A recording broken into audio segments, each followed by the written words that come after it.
Hey everyone, this is Manly Badass Hero, and welcome back to The Letter. Previously, we completed Zachary's route, and now we're on to Mariannes.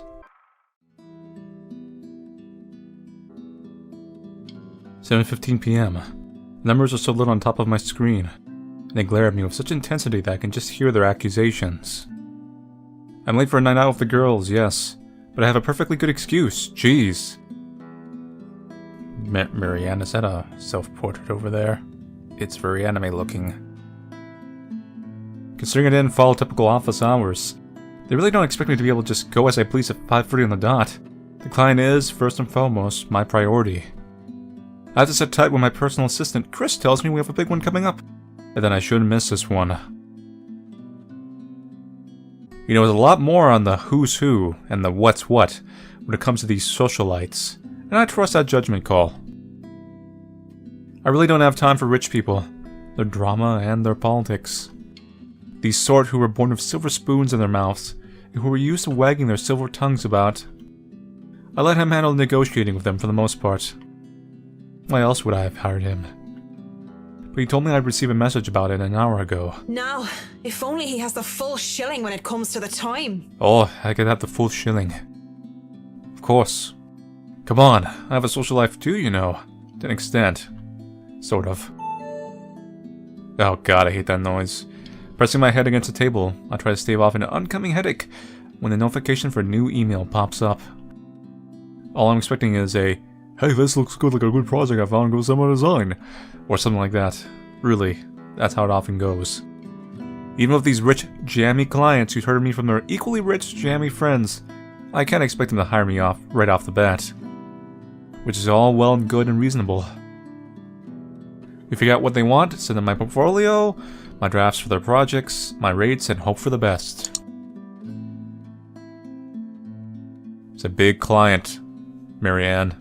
I'll babysit Barifio for you.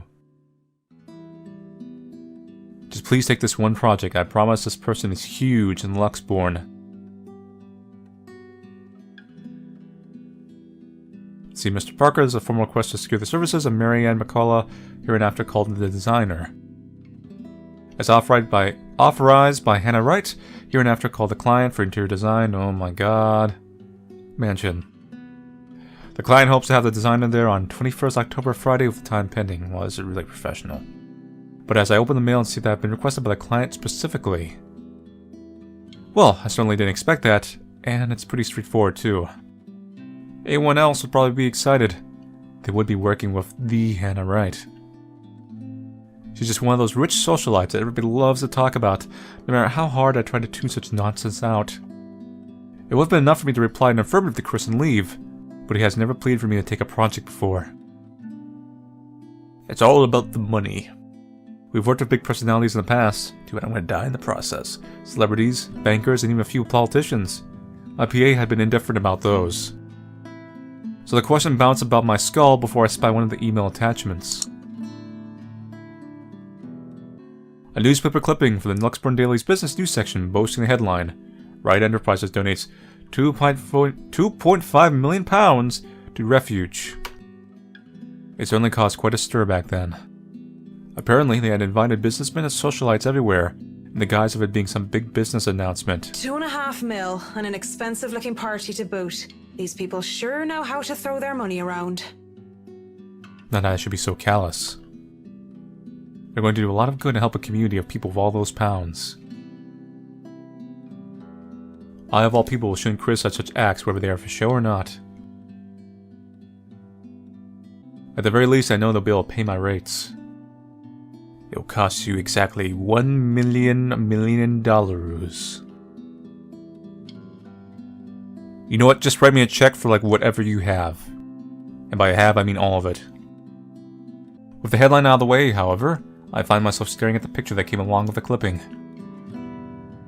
Because, wow.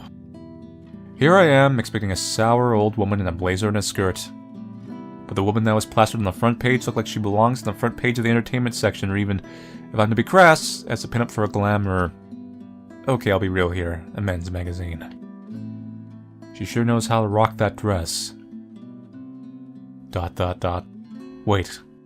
Her hair, her eyes, her lips. She can't be her. And at the same time, she is her, only several years older. What do you mean? She looks just like... No, come on, Mac. The world is full of pretty blondes. It's just a coincidence. This is very much a Ashton raised eyebrow moment for me. With a shake of my head, I snap out of it and reach out for my phone, and it buzzes, nearly falling off my chair in the process. Who else would be on the other line but the very people waiting for me? Oh, piss. I'm so sorry, Cam. I'm on my way. That's what I say. Yet I still don't move from my chair, face flushed and heart racing. I could only stare until I can will myself to reply that yes, I'm accepting the assignment. And it takes even more time for me to just close the image, shut down the computer, and leave. Even then, it has already burned its image into my head, no matter how much I wish it would just disappear. It makes me eager for the alcohol and the company. And the money. It makes me eager for anything that can help me forget, and the money. It's a good thing that the nearest pub is just a hop, skip, and a jump from here. The Galway Shell, as it is called by those who frequent the place, is the only decent Irish pub in this county. You can pretty much tell that someone is new if they call it by its official name, the Crawl Bar. My home away from home ever since I moved to Luxbourne. Well, that is when I'm not cooped up in my condo and working away. It has good alcohol, good company, and, thank God, in St. Cecilia, good music. Crowd favorites like the Buffy Nose, the High Wesleyan Men, and the Second Fusion Orchestra are often played. Not to mention the singing. I love singing.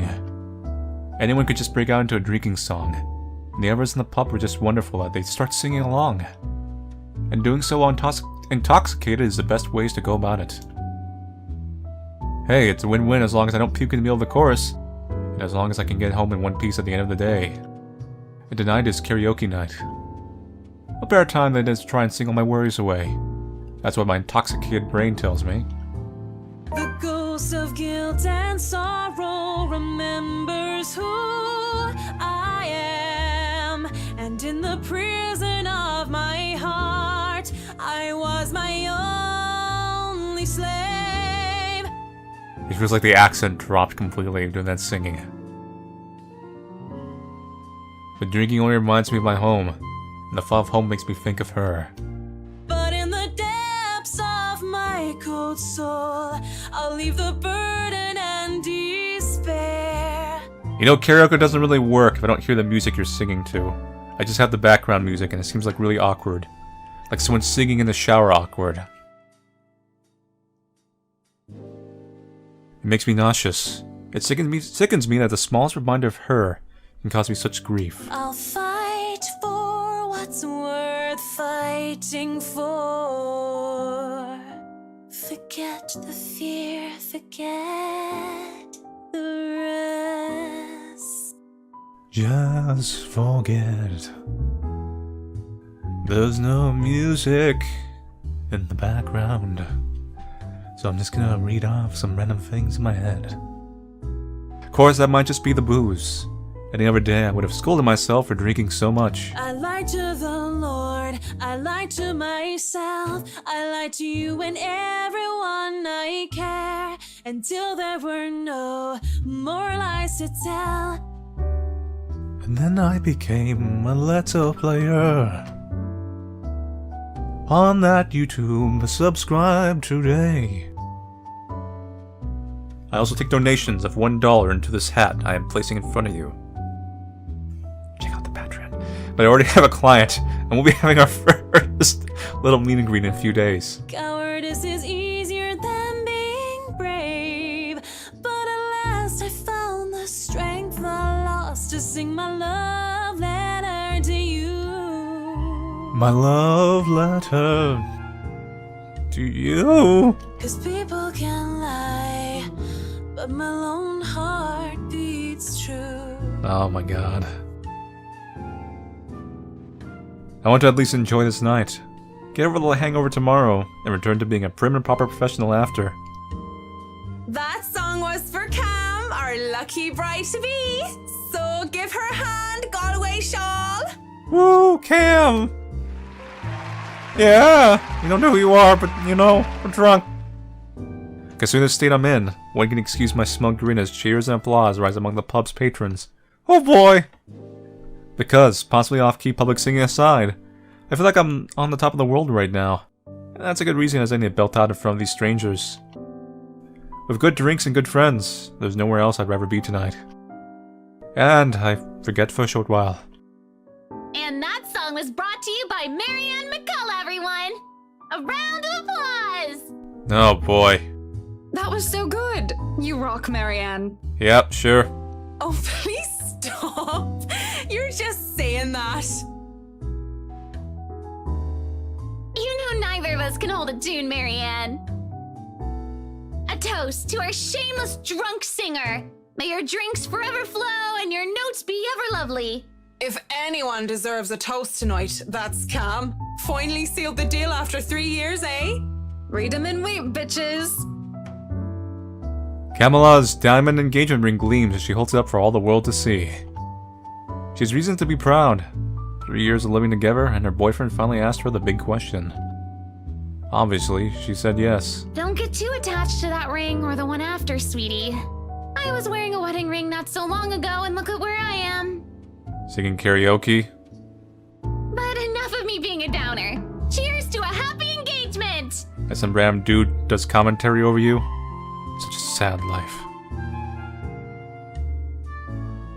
God, I could just imagine a horror movie. The Let's Player. It's just a guy lives a normal life, and just a Let's Player starts commentating over it every inching moment. Of course, if something like Haruna's divorce were to happen, I'd be there for Cam. Just as Cam had been there for me, acting more than just my yoga instructor, I can't be happier for my friend right now. Cheers! Yay! Cheers. Cheers! Well, we both will be there for Cam, won't we? Haruna and I. Haruna. It's been a real bad year for her ever since her divorce. She's such a nice person, even loaning me money to open a studio, and she didn't deserve what her husband had pulled. I'm happy she's smiling again and picking out like she used to. I think we've all missed our Japanese firecracker. We met in yoga class, something I joined to keep myself in shape and, well, honestly, so that I could make friends when I had moved to Luxbourne. Golly, it worked like a charm. Now I'm gonna check the timeline real quick. What is the date today? I didn't check at all. Okay, we're pretty early in the timeline. And it definitely didn't have anything to do with the fact that I brought along my lucky D20 die with me on the first day. No, sir! I love these girls so much. What about you, Marianne? You're 30 years old and you still haven't got yourself a man. And you guys know I have a very busy schedule. I don't have time for that. Oh, come on! That's a lame excuse and you know it! You need a man who'll take care of you and you need it now! Maybe some hunk who'll be your house hubby while you rake in the dough. Yeah! I'm quite capable of taking care of myself. Who needs a Mr. Right? Yeah. Who needs a Mr. Luke Wright after all? Hey, look at me, I'm Marianne McCullough, a lawful neutral cleric with 9 points in wisdom and 8 in charisma, but I can't get myself a date. That's a really nerdy reference for like a casual, like, pub scene. Wow. I mentioned druids and demons once. Once! They don't even know the rules or understand what the numbers mean. And I certainly am not some sort of holy person. I'm a far cry from a miracle worker, and I barely have the willpower to fight off demons, especially my own. Actually, maybe she isn't looking for a Mr. Right, but a Mrs. Right. Here we go. Here comes the puns. Alright. Get out the alcohol. Oh, my Marianne, we still love you even if you're in the closet. That would explain some things. How do you know you don't have a ring anymore? Maybe you two can be together and I don't have to worry about my best girls being alone. What are you on about? There's nothing to explain. But the more I deny, the louder they tease until the other people in the pub start to watch. It doesn't help at all when Haruna drapes her arms around my shoulders and leans in. Will I be all yours then? Will you be making me feel like a woman?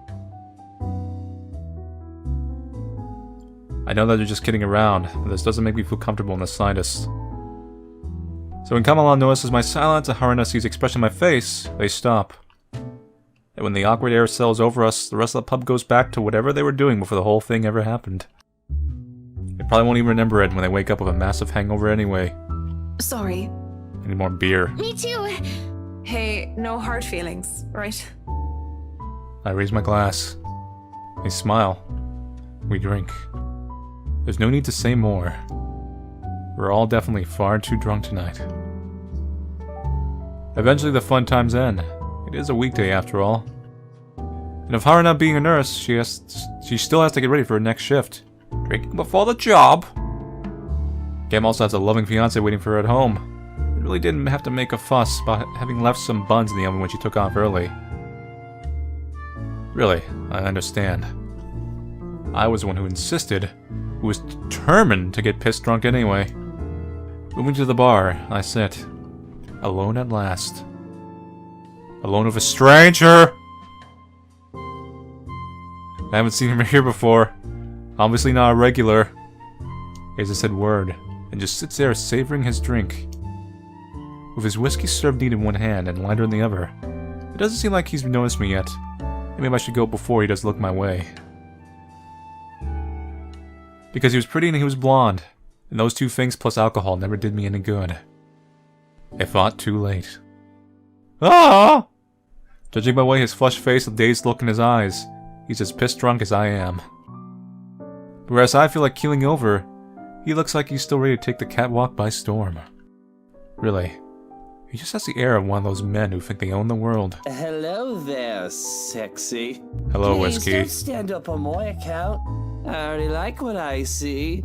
Fancy a drink? It'll be on me. Yes, it will be on you after I make it spill on you. But then again, I might be pleasantly surprised if he proves me wrong. Want some between the sheets? Sex on the beach? I'm talking cocktails, of course. Yep. Fat chance. But it doesn't matter. We both know how to play this game. And there are two different ways for the night to end. One thing or another is going to happen. The question is, what do I want to do? Oh no, that's fine. I'd rather order some blue balls or some AMF if you don't mind. I'll have one order of awkward conversation, 2 orders of awkward situation, and 3 orders of awkward meeting. And give me a 4th order of the anime. We're going all in tonight. We're going all in tonight, bartender. You know what? Make it 2 orders of the anime. Let's just do that. I don't like my liver anyway. Come on, let's go. He looks like he's about to say something witty retort, but stops himself and downs the rest of his whiskey. That doesn't look like a whiskey. Or a mint julep. He gets another whiskey, and we start the customary small talk. Of course, the saying, ask me no questions and I'll tell you no lies, goes without saying. We ask nothing of each other, offering up falsehoods to establish a strenuous, fake connection between 2 strangers at a pub only to pass the time. Whiskey, as I've come to call him, is supposedly 21 years old, single, takes care of a sick mother and is a manager of some sort. Ha ha! Manager for what? I didn't care to listen to the details. Meanwhile, Mint, as he has come to call me, is 29 and I'm... What did I say I was again? Oh yes, I told him I was a professional chocolate taster. Because fuck it, if I'm going to lie about what my job is, I might as well make it fun. It's a pretty decent chat between 2 pretty drunk strangers. And maybe it's just me. We might as fucking well expend the tiniest amount of effort in pretending there's something meaningful in this meeting. Would've been nice too, if it was just left at that. But during a lull in the conversation, he brings it up. You know, I've never been with a woman taller than me.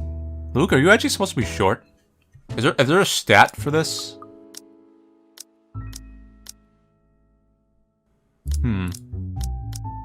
Oh, Marianne is 5'11", that's pretty fairly tall, actually.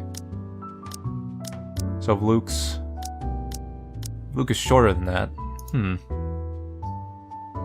to think he might have been different from the rest. Never have and never will, whiskey.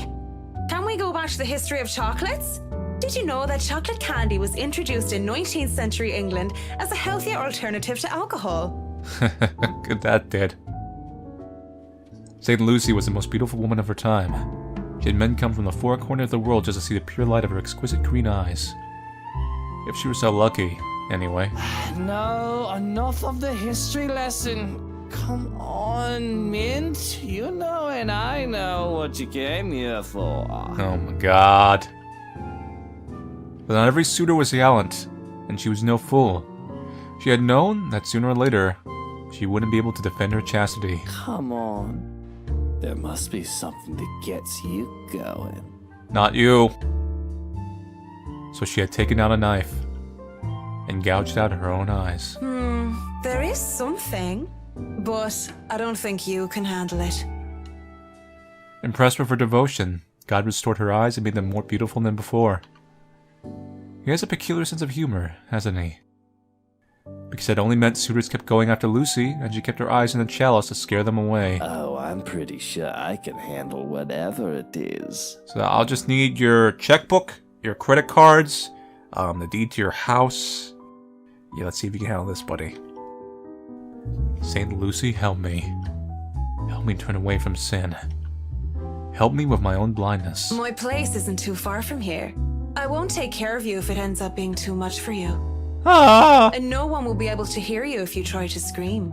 Ah! You sure you want to go down that road, pretty boy? Ah! Wouldn't have it any other way.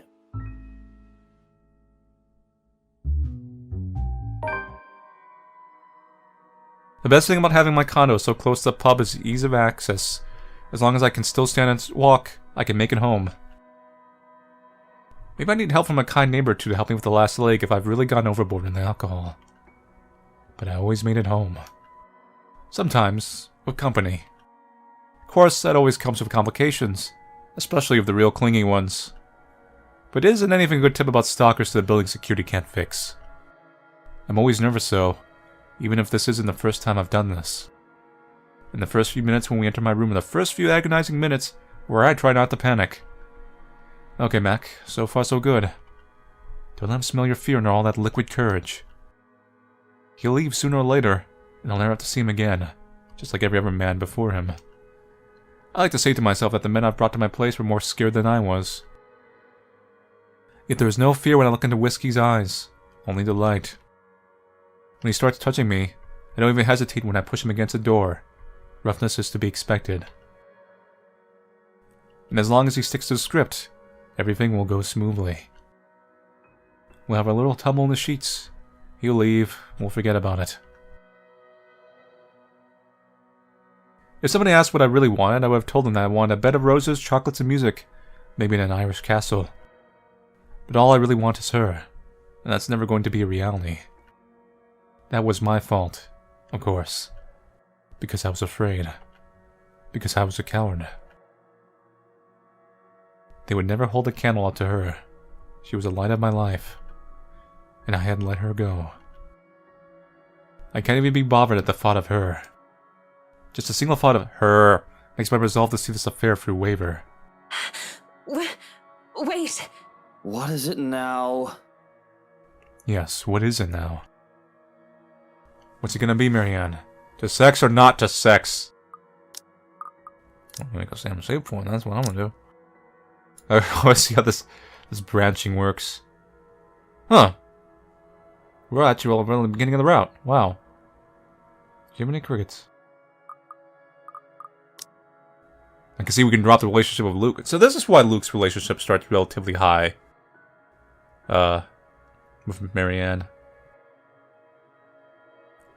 I'm kind of very curious by both options, how this is going to go down the line. We'll stick with this, but then later on maybe we'll alter it. We're both drunk. It went up. We're both drunk. By a lot. And... This is wrong. Don't you think it's a bit fucked up that we're about to have sex and we're just calling each other by the drinks that we had? How messed up are we? Doll, shut up with the ethics and morality talk. It is seriously putting me out of the mood. If you want to leave now, Whiskey, I understand. I mean, with how smashed you are, it'd probably be best for you to sleep the night unless you want to be mugged. But I won't stop you. And this isn't going to happen. Bloody hell. Okay. But the relationship went up, though, like a huge amount on that. What? Of course, he's annoyed at me for putting off our night of sexual congress. But no means no. And beyond spewing a few profanities under his breath, he surprisingly simmers down soon enough. I was worried for a moment that he might try to force something. Instead, he makes a show of fixing his suit and smoothing down his hair, before making himself comfortable in the nearest seat he could find. What are you doing then? You have a guest in your home. Put the damn kettle on. Dandelion tea if you have it. But I suppose all you have are those shitty tea bags from the store. If it isn't for the absurdity of this turn of events, I would have flipped him off for thinking I have no taste. But in the end, I just laugh. All I got are cans of Korean ginseng and lemon balm, though. No dandelion. Without a second thought, I do wet the tea. That's 3 minutes to get the kettle to a boil. 3 minutes where we say nothing to each other. I mean, what do you even say to the guy I was going to sleep with until I changed my mind? I doubt he's in the mood to talk about the influence of Troyes on the Mallory. It's so unusual by the time we're both seated on my bed, with mugs of tea in hand. Just so you know, whatever is going on right now is a lot stranger and fucked up than the one night stand. We are two messed up individuals by your logic. Everything is messed up, if you ask me. War, terrorism, famine, poverty, loved ones and loved lost. Oh, this whole world is a cesspool. The dead air is telling me when it fills the room once more. One would think this is the perfect time to burst, to spill about whatever issues that made us the fucked up person that we are today. And it is. But I guess some part of me would rather not put the weight of my problems on somebody else's shoulder. It wouldn't be fair to leave that to a person. I don't even know if we'll ever see each other again. Oh, you will. Sooner rather than later, we both pass out of my bed, mugs left forgotten on the floor.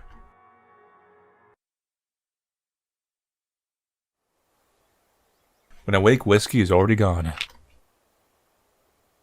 A bottle of painkillers I know on the table are the only evidence I wasn't alone last night. I don't even question where these are from or just how he knew my real name. I'm just grateful for something to help him with the hangover. Might as well. I have a job to do. So now we're on the 22nd. So we skipped to 4 a little bit. Let's see what's in the journal here. It isn't often that I think about drinking on the job. After meeting with the Wrights yesterday, it really makes me want to break my self-imposed rules. Because first off, fucking damn whiskey was fucking damn Mr. Right. And top it all off, they had somehow forgotten to inform me that they didn't own the Ermengarde mansion yet when they hired me. But what sort of person does that? Ugh, rich people.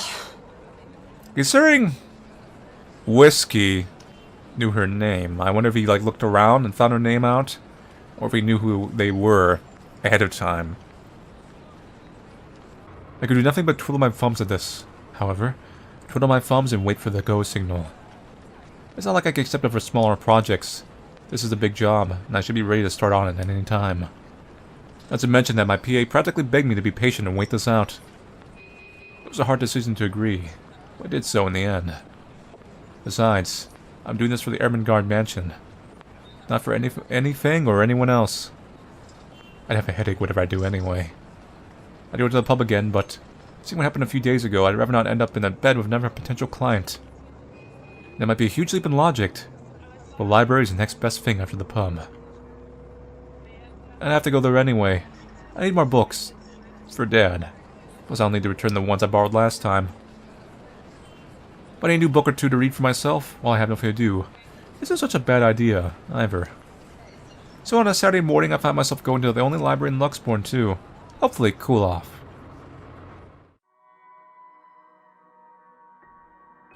After returning as Roulet and the poetry book by Henry Poe de Brady, I asked the librarian about the several titles on my list, though I don't have much luck on that front. Dialogue with Death has already been snatched, and she bluntly said that she did not keep our mathematical universe as someone who didn't return books on time. Ouch. I make headway at least, when I asked about Siege and Rendition of Havana, by Jacobo de Pazuela. If you count her snarling and pointing at the history section as headway, that is.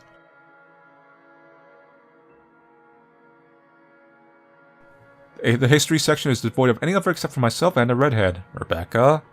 Though I'd wager I guess that Red's just passing by to get to the classical literature section. So many books, so little time. Scanning the books and seeing so many wonderful titles gives me great pleasure. And that's when I spot it. Hello, sailor. Why don't you come to Mama? It's not the naval battle book I was looking for. No, it's even better. A newly acquired history of Luxembourg architecture. First edition, too. I know I just have to get it. I've been waiting to get my hands on the book for so long. The fact there's only one copy proves to be a problem, though, when Red reaches out for the same time as I do. I think I had this first, miss. Yep.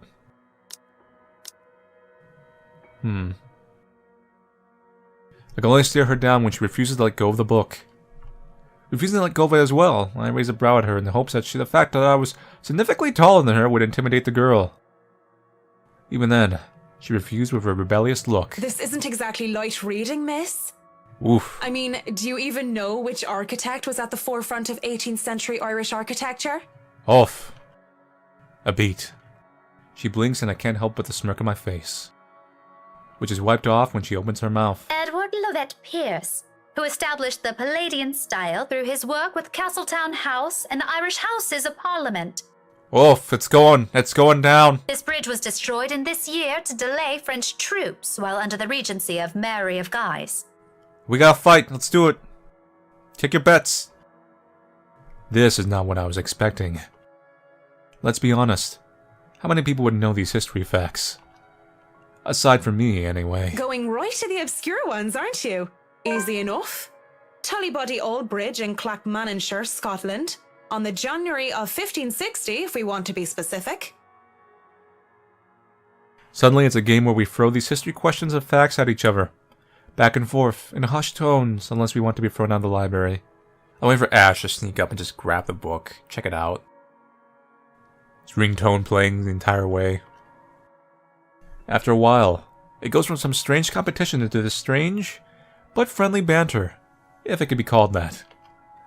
But as fun as it is, the exchange soon slows down until we're grinning at how odd this whole scene is. Marianne McCulloch, my desire for potatoes doesn't quite match what the stereotypes suggest. Rebecca Gales, the Scots' supposed hatred for the English wasn't enough to stop me from teaching their little spawns. By then, we had forgotten about our little tug-of-war, although she still holds the book in her hands. I let go of it without realizing when she answered my first question. History teacher, then? Got it in one.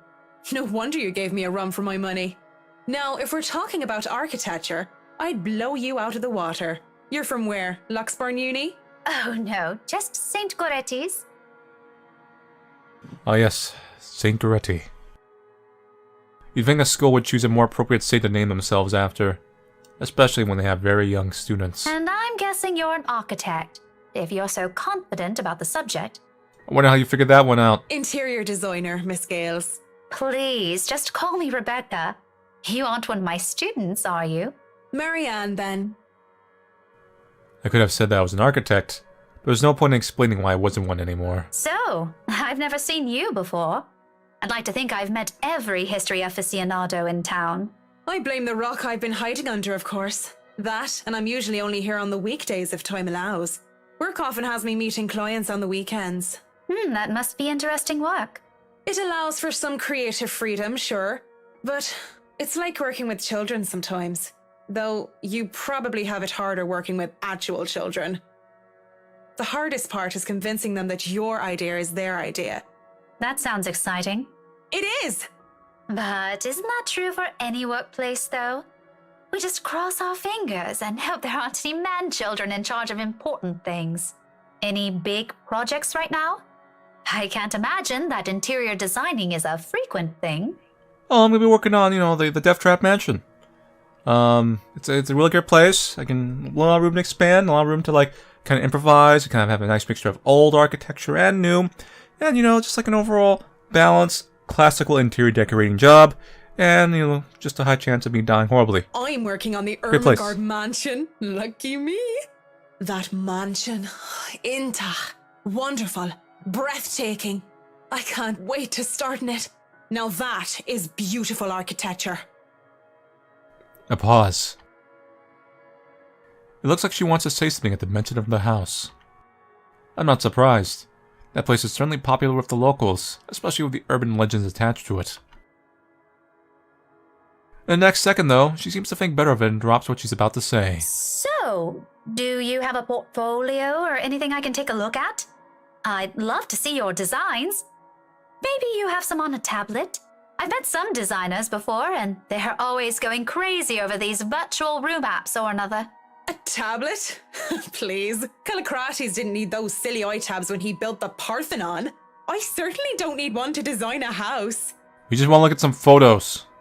Don't be so pretentious. The computer back in my place is all I have. Why should I buy such an expensive gadget that will just get outdated within a year, when what I have is just as functional? There's just some ways that have far more personal touch in my opinion. Not to mention those smartphones are awful tools of procrastination. I can't even count on one hand the number of people I see going outside, only to have their eyes glued to the things. And fuck touchscreens. They're evil things that make typing, which should have been a simple task, harder, that is true. I do have an online portfolio if you'd like. I can...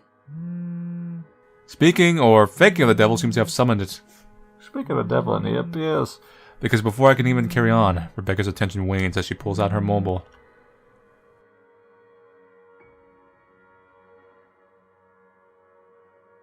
For what I can only assume is a call, she gives me an apologetic look before she is standing up and excusing herself. Off far into the aisle she goes, for some privacy. I do my best to give it to her as well, trying to tune her out. Belle, is something wrong? Lunch at the Coffeehouse? Sure, I can make it. I'm not too far, I can be there in 10. With how quiet the surrounding is, she can't blame me if I overhear snippets of her conversation. When she returns with a sheepish look on her face, I know that our friendly chat has to be cut short. Sorry, I have to go and meet with some friends. It's fine. Totally fine. No need to even apologize. About the book. Her embarrassment increases twofold when she realizes she's still holding on to the history of Luxborn architecture. I don't give her time to think about it, as I put a hand up and shake my head. Fishing out a pen and paper from my bag along with one of my business cards. I hand them over to her. You know, I'm busy with work, so I might not even be able to take a peek at it anytime soon. You can go ahead and have it, but you'll have to ring me up when you're returning it just so I can snag it right away. Deal? She makes quick work, penning her number down and handing it back to me with a grin. Deal. Just message me during school hours, of course. You have a good day then. You too. With Rebecca gone, I'm left alone standing in the history section. Although my original plans were simply to sit down and read a good book, our little pop quiz, if you could call that, made the time pass by without any of us even realizing it. It was fun, and I do believe I made a new friend. Good job, Marianne. Even with the talk of lunch, however, I don't feel like grabbing a bite to eat. There are still other books to be read here, and I'm hoping to find something that will help me while I work with the rights. Something like how to deal with arsehole, just in case. I've dealt with a lot of uppity, snooty, and rich clients before, but it's still better to be safe than sorry. Because Luke Wright just takes the fucking cake, and he probably manages to eat it too. Of course, I eat the cake. It seems the world is conspiring to keep me away from me time. As my mobile vibrates in my pockets the moment I find something from the shelves of the classic literature section. Marianne McCulloch, Charlie Rose Design speaking. Rose Cooper here, Miss McCullough. I hope I didn't catch you at a bad time or anything. It's been a while since I heard your voice, before you died horribly. But I just wanted to check in and tell you that we've got the clear to hand over the documents. Madam Wright told us that we should forward the floor plans to you. Already? How did they go for the process so fast? Money. Surely there's so many red tape to even inquire the forms and the transferring of rights. No matter how rich the rights are, it shouldn't be this quick, right? So, if I can just have your email, I'll be sending them your way.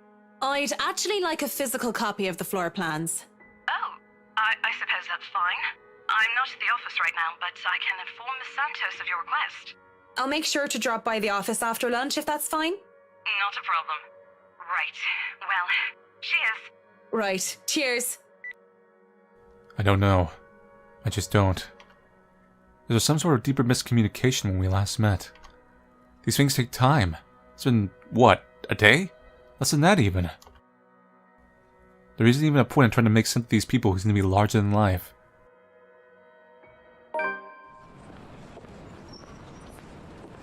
As it looks like I'm on the clock starting today, I might as well eat.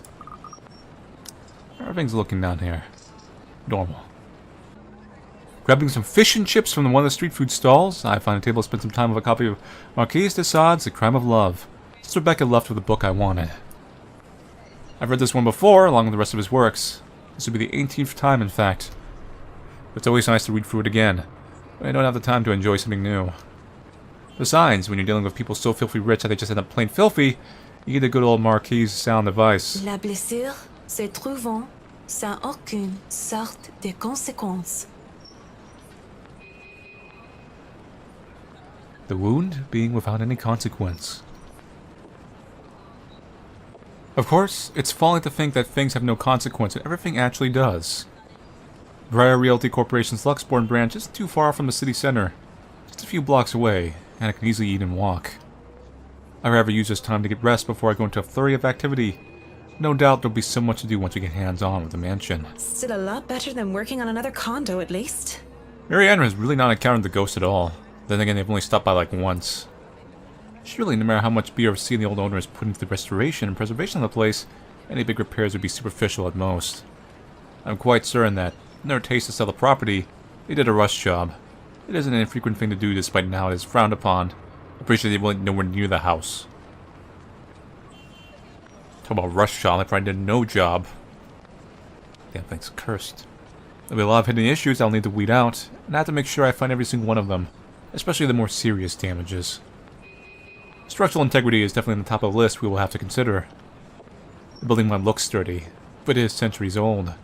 That alone will likely pose a few problems here and there, but limitations on what we can do. Besides, despite how much I detest these rich snobs, they can pay rather handsomely. So long as I do an excellent job and do more than necessary. Those two things always made sure the referrals keep coming. I don't even have to hunt down projects for myself. When I do go up to BRC's office, I can't help but stop and stare when I enter the building. With the lunch hour closing, employees should have been back already, if they still aren't filtering through the doors. I get that it's a Saturday, that people probably feel tired and lazy to be working on a weekend, or they're all dead. Hey, this workplace is real dead, haha! Make that joke. But it's on the clock, and not bumming about wasting company time on extended lunch breaks and cigarette sessions. The office is spacious, as it is with these big corporations. Each person is given their little space of what's usually a 2x2 meter cubicle. There's a lot more empty chairs than there are actual people working at their desks. It reminds me far too much of my last day at Parisville Projects, during the massive layoffs due to the Irish economic crisis. But it isn't just that, though. Everything is as quiet as a grave, as if these people are merely ghosts. Speaking of ghosts, Santos comes in from the door, looking as if she's just seen one. She looks at me, wide-eyed like a deer caught in the headlights, ready to bolt at any moment. I ask out of concern, but I feel it's not my position to do so. What if it's something personal? I'd simply be overstepping my boundaries. Really, it's none of my business. Goodbye, Isabella. I presume that Miss Cooper told you why I'm here, Miss Santos? Huh? Oh, yeah. Sorry, I just got back from lunch, you know? But it won't take too long, don't worry. Of course it won't. This whole project has established itself to be a matter done in haste.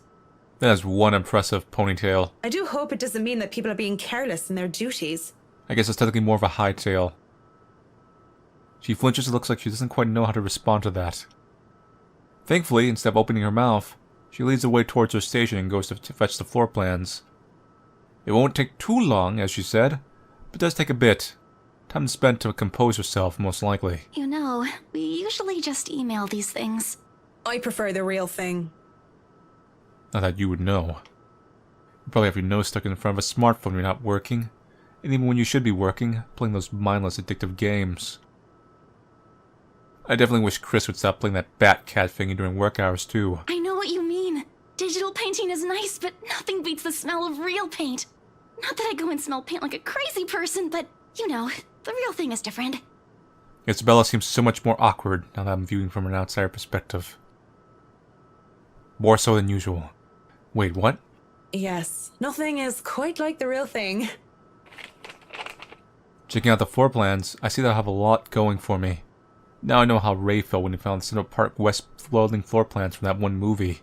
Huh, there's a feeder. Wow. See the ballroom. There is a hall leading to a basement, a hall leading to, I'm assuming, servant quarters, gallery, dining hall, kitchen, parlor, a music room, foyer, porch. See, there's another hallway, master's bedroom. Okay. Attic and attic. This is why I became an architect in the first place. Jacobean style at its finest. It's a thing of beauty. Look at those gorgeous rooms. The delicate harmony between empty spaces. And speaking of empty spaces, there's something rather odd about these ones. Yeah, I'm kind of noticing that too. I feel a bit silly saying it out loud because I've never lived in a big house, let alone a mansion. But during the tour, I had the distinct impression that the rooms were bigger. Maybe the scale is wrong?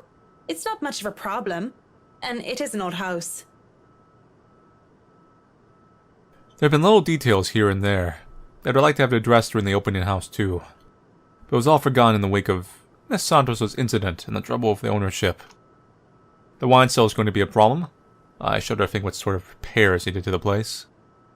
There might have been things that were swept under the rug, pushed to the dark corner of the room as they hid away in barrels. War damage could have been covered up. There have been floods due to heavy rains in West England just last year. After all, if there's any sort of damage to the house foundation, that's going to be a lot of work.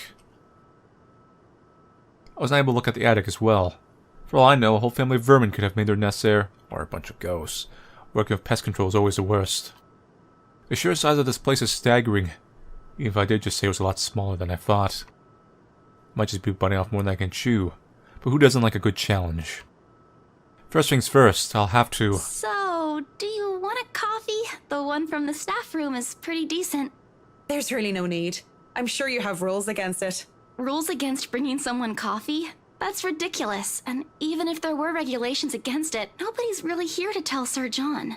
I've already brought 2 mugs, and I'm not going to drink them on my own. Come on. I had to stamp down my annoyance of being distracted. Seeing the girl, the young woman though, it looks like she has a lot on her mind. If babbling is her way of dealing with stray thoughts, I'm not really the one she should be babbling to. How should I respond? I think that was a good one. I gave her time to speak up. But when she just stares, I clear my throat. Yes? You have something to say? Is this about the death trap room? As embarrassment creeps up on her face, I snatch one of the coffees from her and take a sip. Too hot. Just thinking and speaking off the record, it must be fun what you do. You go to people's houses and you make them, well, pretty. You're sharing your art with them. It's a little bit more complex than that. But if you put it that way, it is fun. I wouldn't have done it for 7 years if it wasn't a little bit fun, I guess. These big clients always have paintings in their homes. Do you have a supplier for art pieces? I didn't expect to hear such questions from her, seeing how well she handled herself yesterday. I didn't doubt then why she was assigned to an important sale like the Ermengarde mansion, despite the little accident she had. Now she just looks too young, too nervous and unsure of herself, although her enthusiasm must make up for that in spades. In fact, I wouldn't have believed it if she had introduced herself the way she is at the moment. Why, watching her now, she actually looks like she could still be in college. She is. Maybe. I don't know. I guess I'd like it too, when I think about it. I thought she was a teen stumbling out of the mansion when I first saw her there, lying on the ground. Surprise, surprise, she's not to be one of the estate agents handling the property. I don't even know what to make of that whole meltdown that happened with that strange document. If I were the client, I would have been very upset. She'd be in hot water for it. The clients usually support artists of their own choice. If they don't, I'm always happy to refer those that I know. That's cool. They're very picky. I don't think a hobbyist will have an easy time getting their work sold. Let's see how the branching is looking like. So right now we're on a top branch. I guess we cut the conversation short if we choose the bottom one. Hey, I'll have you know I was a student of the fine arts. And yet here you are, selling property. Maybe you weren't a very fine student of the arts. Ouch! Maybe I took that a bit too far. She bites her cheek, and looks like she's barely holding herself back. It's not like I had a choice. She mutters that under her breath. I barely even hear it. But the hurt is there. It makes one wonder what brought it on. Although it is understandable, if her reason is what I think it is, very few people make it big in the art world. I can see why she'd be upset about it, with that enthusiasm. I didn't have a choice when I left Ireland. It was out of years of unemployment. The recession and the toll it took on the construction industry was out of anyone's control.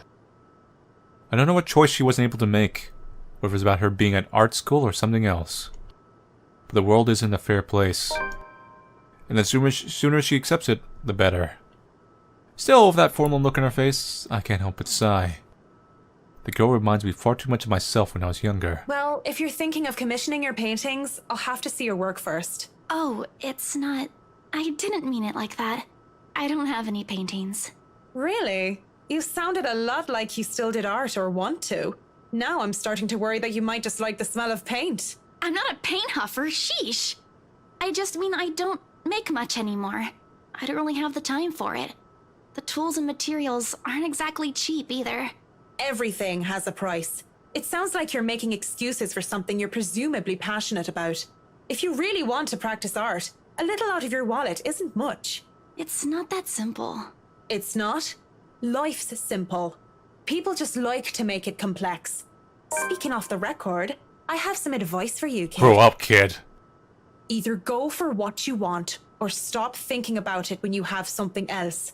That is unless you enjoy making yourself miserable, then by all means. You know, if you wanted to look at the floor plans without me bothering you, you could have just said so. Youch. Would you have left me alone? We'll never know now, will we? A strained air settles in the room afterwards.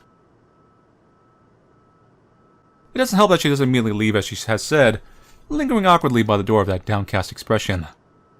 It's clear that there's more than she means to say, perhaps even to defend herself and her choices in life. Or she is expecting me to dish out more of that advice. It's an awkward affair, and I choose to hightail out of the realty office as quick as I can.